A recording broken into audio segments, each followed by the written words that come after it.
Okay, so a pleasant morning to all. So today I'm going to share with you some topics related or relevant to our subject matter, no, which is the National Service Training Program. So several weeks ago in our class orientation, I have shared with you the vision statement of the university, the vision mission statement of the university.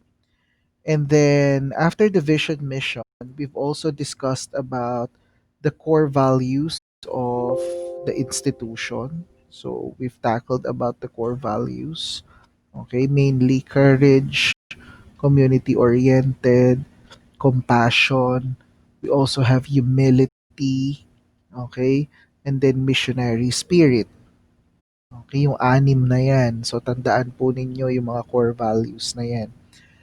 And then I've also shared to you the humble beginnings of the university when the university was established in 1937. So as I have mentioned before, 83 years na po ang La Consolacion na nagpo-provide ng quality Augustinian education sa probinsya ng Bulacan at mga karatig probinsya at bayan. Okay?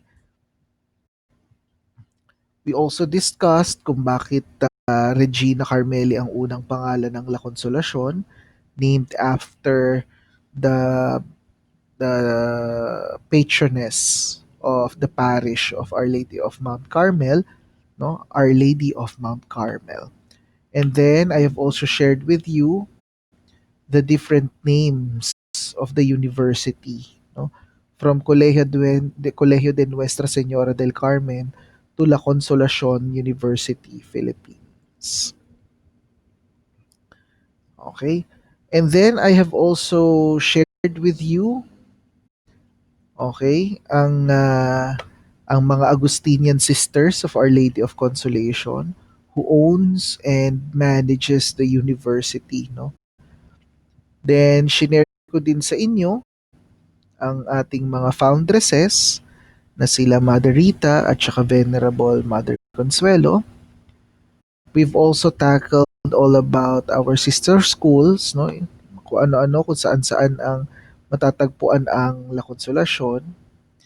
And then, of course, we've discussed about our patroness and patron saints, Augustine and Our Lady of Consolation.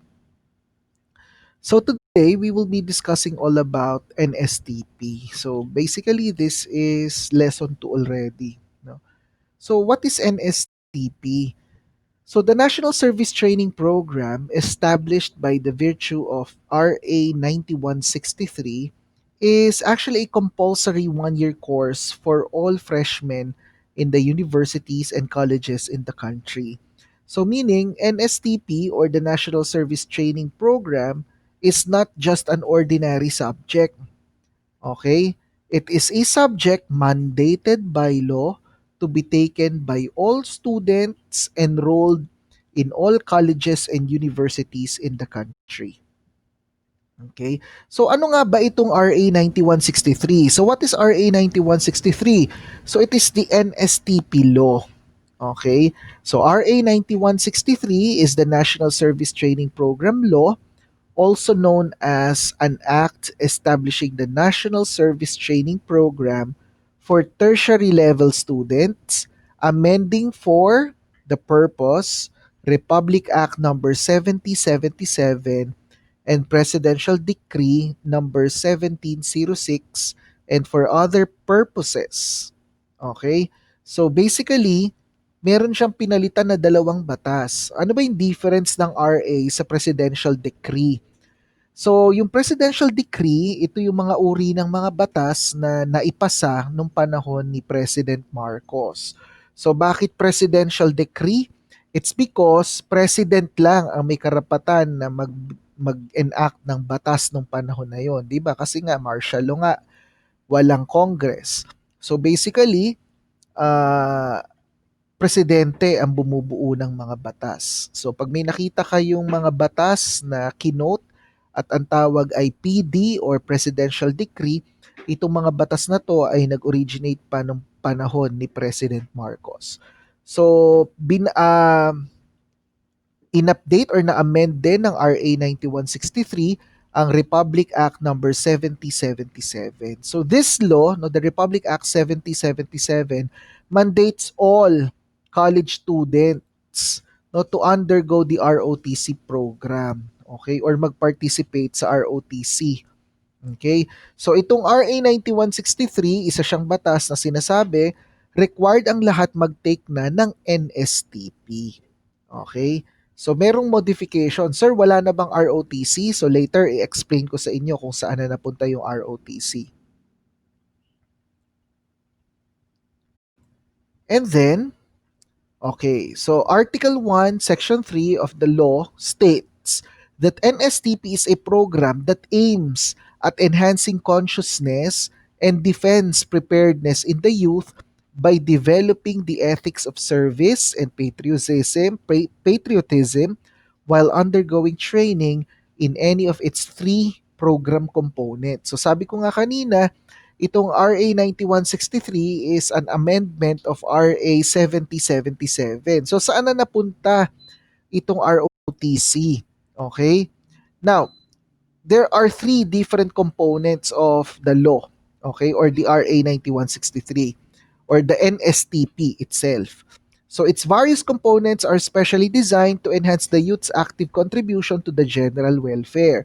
Kung ang ROTC before ay isang standalone program, so sa RA 9163, ang ROTC ay isa na lamang component ng NSTP. Okay? So when we speak of ROTC, ayun yung tinatawag nating Reserve Officers Training Corps. So basically, kapag ang ating military ay nangailangan ng mga additional na mga reservists, okay? So pupwede nating matrain ang mga estudyante natin.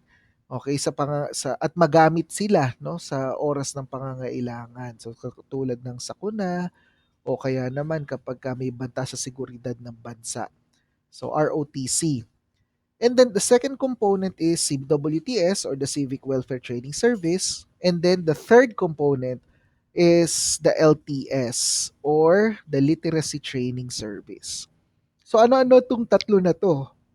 Ano-ano pinagkaiba nitong tatlo na to? So the first one is the ROTC program. So it provides military training in order to motivate, train, organize, and mobilize students for national defense preparedness. There are some high schools that still offers yung mga COCC program. So yung mga COCC program natin, diyan tayo nagmamamarcha sa eskwelahan, di ba? But in the collegiate level, ang tawag na dito ay ROTC. Okay? So dito sa La Consolacion, we don't offer the ROTC program, no? Bagkus yung dalawang components ang pinili natin. Okay? So the skills being developed among the cadets are military leadership, basic combat, map reading, military intelligence, artillery, unconventional warfare, marches, and bivouac training. So karamihan talaga ng nasa ROTC ay medyo physical. Okay?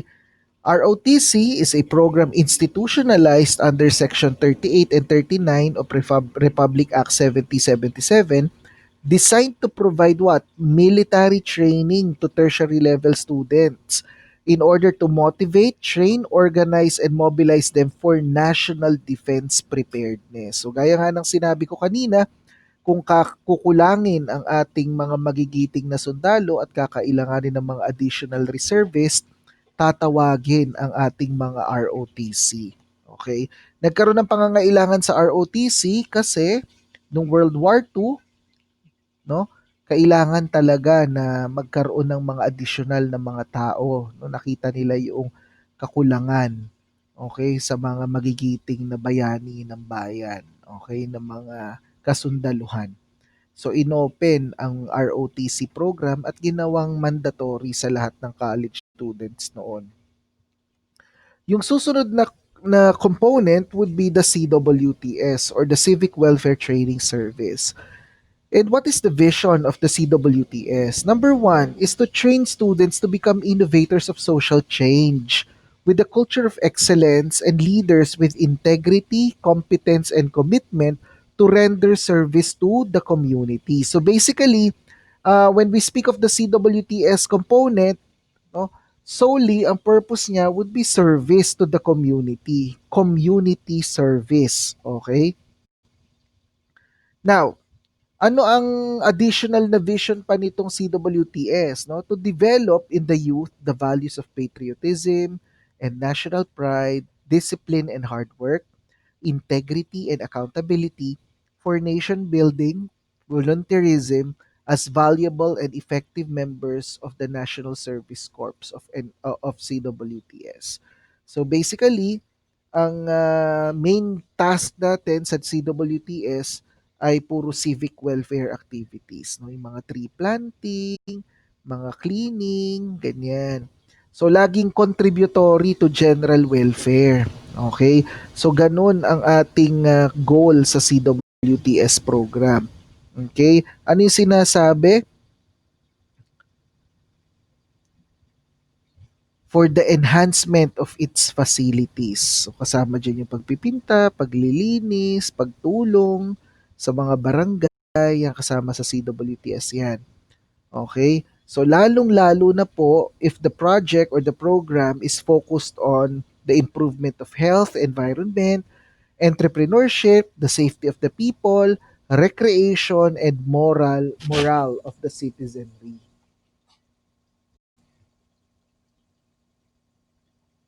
So, ibig sabihin, students under the CWTS program should or may participate in several community development activities like shelter building, tree planting, medical missions, and the like. So kung wala lang sana tayong pandemic ngayon, talagang may mga activities or may tendency talaga na lumalabas ang mga NSTP, naglilinis, nag-a-assist sa barangay, sa community. Now, the third component is the so-called LTS, or the Literacy Training Service. And the LTS trains the students to teach literacy and numeracy skills to school children, out of school youth, and other segments of the society in need of their service. So basically, para tayong nagtuturo sa mga maliliit na bata, okay? So training program ang i-offer natin. And students may hold tutorials and other non-formal education related activities in public schools and underprivileged communities. Okay? So mga ano to, mga nagtuturo sa daycare, mga tutorial activities, ganyan. And the LTS aims to promote the importance of education among grade school and high school students, even adults who were not given the chance to study. Kaya nga po sa mga tutorial activities, kasama sana ang mga out-of-school youth. Unfortunately, for the first semester of SY 2020-2021, we will not be able to do this. Okay? So, puro theoretical muna tayo, concepts and discussions. Now, who are covered by the NSTP law? Sino ang required dito?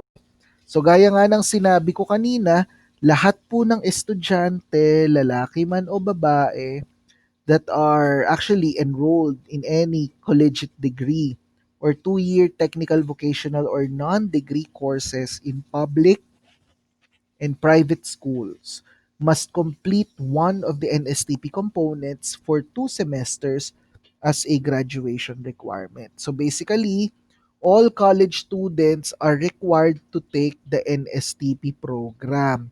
Hindi po pwedeng ma-exempt ang estudyante sa NSTP program. Okay? So lahat ay required itong kuhanin. Now, patungkol naman sa mga state universities, okay, required sila na i-offer ang NSTP plus additional component. So in our case, ang in-offer lang natin ay CWTS. But for state universities, state colleges, no, may ROTC na sila plus another one NSTP component. So what is the duration or and equivalent course unit of each NSTP component? So basically, ang coverage po ng NSTP ay dalawa. 2 semesters po tayo. Okay? And per subject or per NSTP, ang equivalent units po niyan ay 3. Okay? So 3 units po ang equivalent natin sa NSTP natin.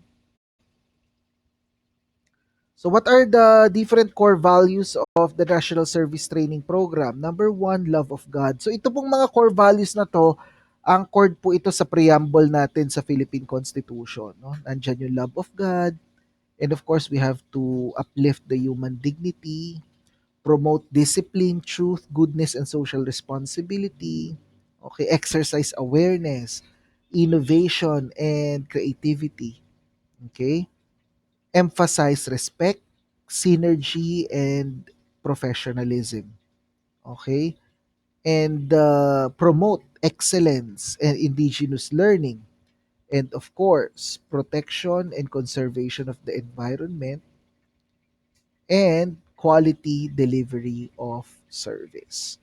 So yan po yung core values ng ating NSTP program. Now, what are the agencies tasked to oversee the implementation of NSTP? So technically, there are government agencies whom are responsible to oversee the implementation of the NSTP program. So number one is the Commission on Higher Education. So for colleges and universities na nagko-offer ng mga regular collegiate programs, so nag ang nag-oversee nito ay ang Commission on Higher Education. Kapag ka naman po tayo ay nasa vocational course or nasa vocational track or tayo po ay kumuha ng vocational program, ang mag-oversee po sa atin ay ang Technical Education and Skills Development Authority or TESDA. Kasama rin po sa implementation ng NSTP law ang Department of National Defense, Philippine Association of State Universities and Colleges for government-owned schools, and of course, the Coordinating Council of Private Educational Association of the Philippines for private institutions. So meron pong mga organisasyon ang in charge to oversee the implementation of the NSTP program. Now, always remember that all Filipino students are mandated to take NSTP. Hindi po pwedeng hindi. It is a requirement, it is a law, and we are all bound to follow the law. That is why you and your classmates are taking it. Well, why not? After all, everyone is a citizen of this country and everyone should serve our country, Philippines. So para sa 2 semester lang naman ito. Sa susunod na SEM, meron na sana kayong mga cleaning activities, meron na sana kayong mga outside activities, and hopefully ito pong pandemic ay matapos na. Okay? So kung meron po kayong mga questions, you can comment your questions sa uploaded video po na tutorial na ito. Okay? So I will not be giving you an assignment or a quiz for this session. Isasama na lang natin yan sa susunod nating mga written work. Okay? So thank you very much and God bless.